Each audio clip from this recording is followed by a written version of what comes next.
ಕಾಲು ಜಾರಿ ಕೃಷಿ ಹೊಂಡಕ್ಕೆ ಬಿದ್ದು ಯುವತಿಯೊಬ್ಬಳು ಸಾವನ್ನಪ್ಪಿರುವ ಘಟನೆ ಚಿಕ್ಕಬಳ್ಳಾಪುರ ತಾಲೂಕಿನ ದಿಬ್ಬೂರು ಗ್ರಾಮದಲ್ಲಿ ನಡೆದಿದೆ. ದಿಬ್ಬೂರು ಗ್ರಾಮದ 25 ವರ್ಷದ ಮೊನಿಷಾ ಮೃತಪಟ್ಟ ಯುವತಿ. ಮೃತ ಮೊನಿಷಾ ಚಿಕ್ಕಬಳ್ಳಾಪುರ ಜಿಲ್ಲಾ ಆಸ್ಪತ್ರೆಯಲ್ಲಿ ಗುತ್ತಿಗೆ ಆಧಾರದ ಮೇಲೆ ಕಂಪ್ಯೂಟರ್ ಆಪರೇಟರ್ ಆಗಿ ಕೆಲಸವನ್ನ ಮಾಡ್ತಾ ಇದ್ಲು.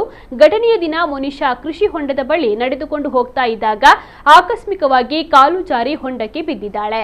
ಬಳಿಕ ನೀರಿನಲ್ಲಿ ಮುಳುಗಿ ಯುವತಿ ಮೃತಪಟ್ಟಿದ್ದಾಳೆ.